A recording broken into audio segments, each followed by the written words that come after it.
Hey, if you're about to start a restoration, do you dip your panels? Do you sandblast them? Or are you going to sand them by hand? What are you going to do?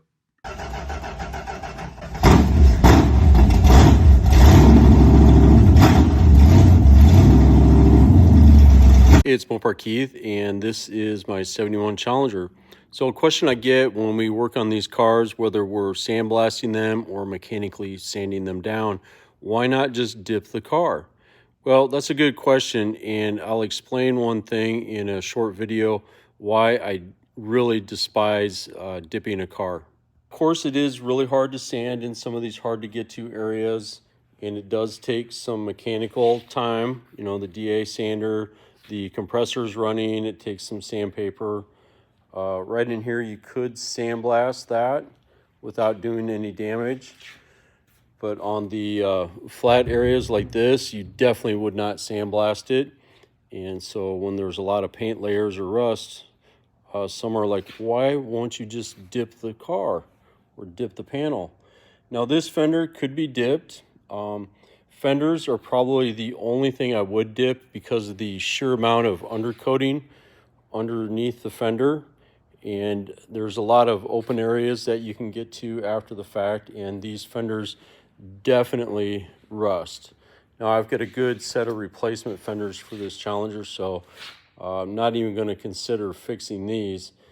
Maybe someone else could at some point, but let me flip this hood over and I will explain why I really don't like to dip any kind of panel.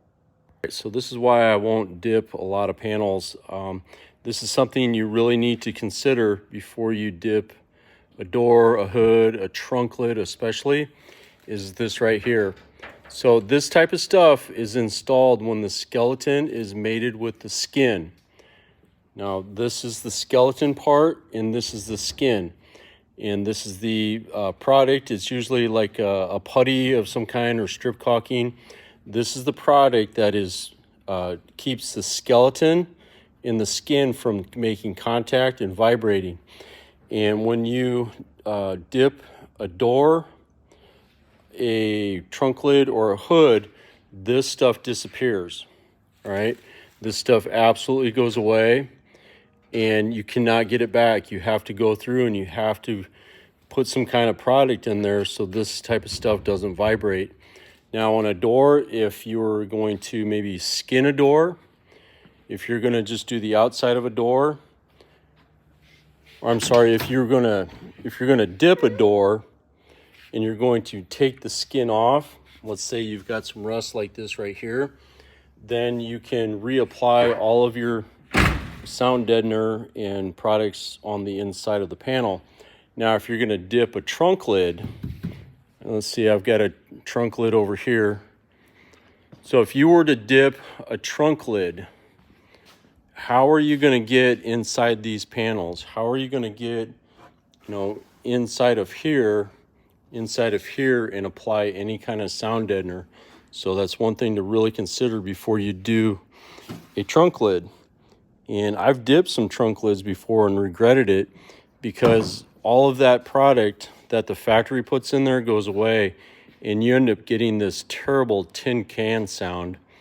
But I would do a door if you're going to put a new skin on the outside, and I would do front fenders. I would definitely dip front fenders.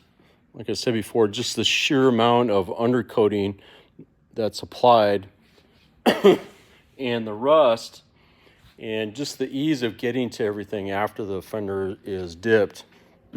So anyway, to dip or not to dip. So you really got to think ahead, and if you can get primer and some sound deadening back inside those panels once it's done.